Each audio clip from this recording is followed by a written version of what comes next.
what's up mga tol? Nandito na naman tayo sa bagong episode natin ng Team Tom! At ngayon, dito tayo sa piyesta ng Malabon. Joke lang! Andito tayo ngayon sa Vivid Sydney at mamasyal tayo. Kitang-kita nyo naman yung mga gusali. Sobrang daming ilaw, tol.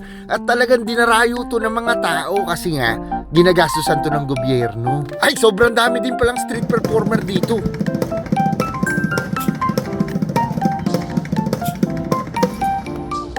Wala naman tayo may ambag, kaya palakpak na lang. Ayan, naglalakad pa rin tayo dito papunta sa Circular Quay. Kaya kung makikita nyo yung nilalakaran natin, tol, kalsada yan ng tram, yung train na dumadaan sa gitna ng kalsada. Sinara nila ngayon.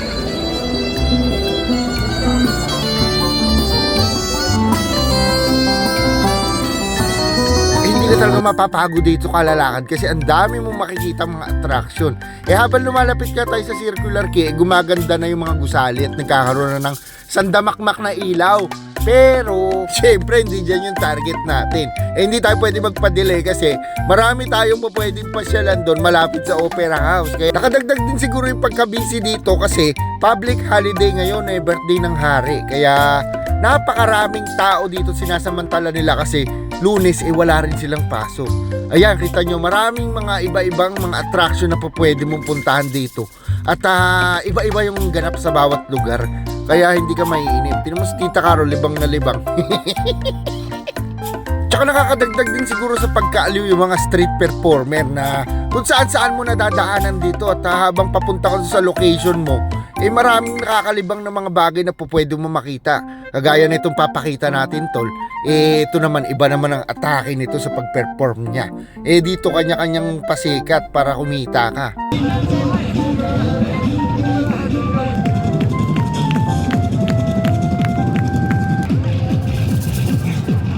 Siyempre, papauli ba ako? Kaya ko rin yan. Dapat nga, nag-perform na lang din ako sa kalsada. Tingnan nyo si Tita Carol, hanga-hanga sa akin. Ayan, tuloy-tuloy pa rin ang paglalakad natin at malapit na tayo pumasok sa entrance ng Circular Quay. Punong-puno. Tingnan nyo, sponsor ng Samsung. Pwede kang pumasok dyan pero may bayad. Kaya alam nyo na, hindi tayo pwede makapasok dyan.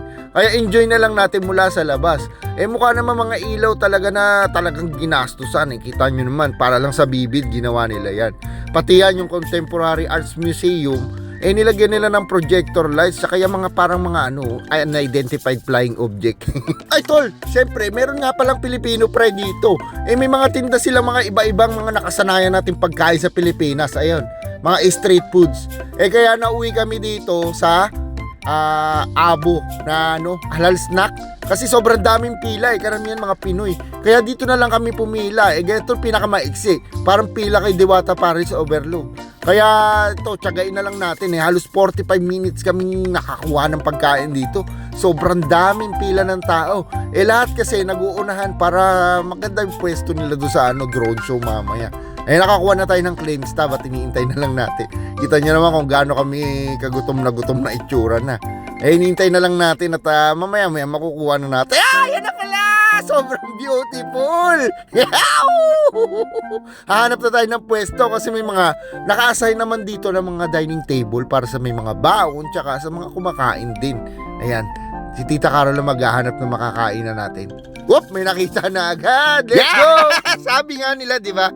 Charge it to experience. Kaya ngayong year, nagbaon na kami at pinabaon na kami ni Sir ng pagkain. Kaya pandagdag na lang yung binili namin. Too much enjoyment in the stomach. Busog na busog. Mamaya na tayo maglakad tol kasi papay-pahinga muna tayo at baka magkaroon tayo ng hepatitis.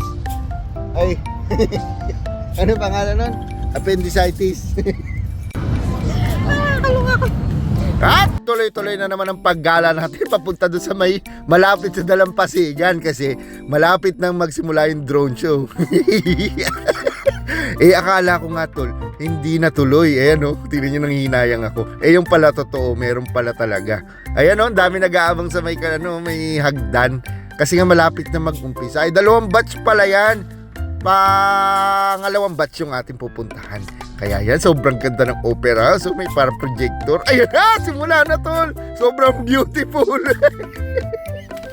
Ayan tol.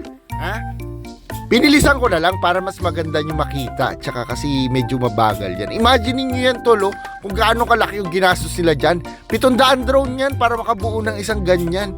Napakaganda, talagang hangang-hanga yung mga tao dyan. Eh syempre tayo mga tiga-bundok tayo, talagang gustong-gusto rin natin yung mga ilaw-ilaw na ganyan. O, tinan nyo yung heart.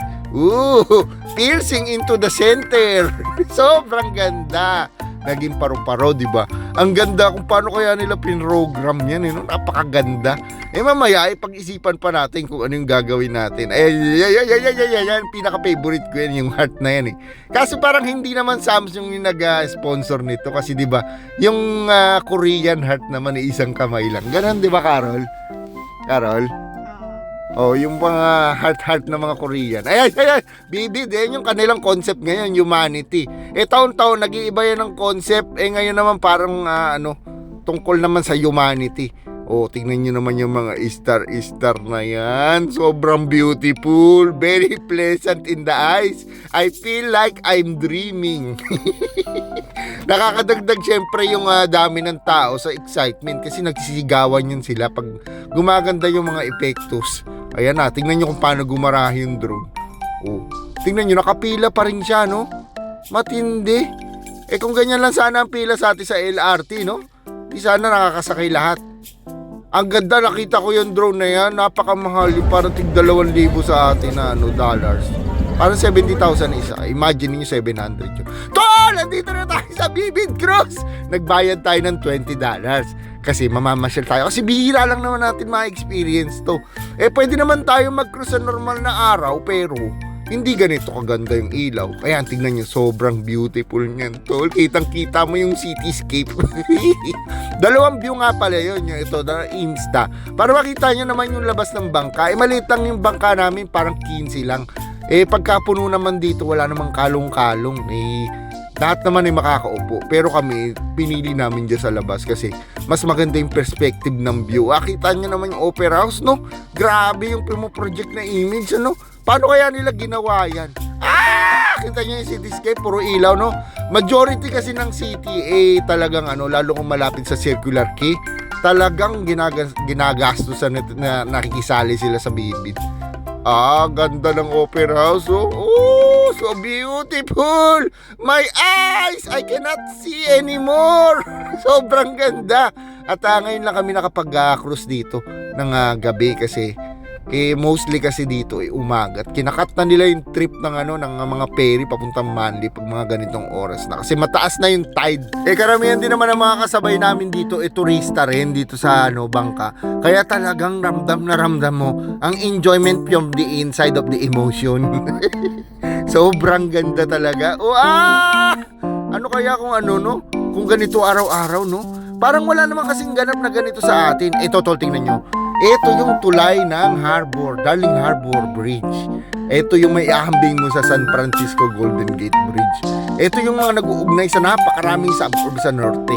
At ito, nagko-connect siya sa city. Sobrang beautiful din, di ba? Nilalagyan din nila mga ilaw-ilaw.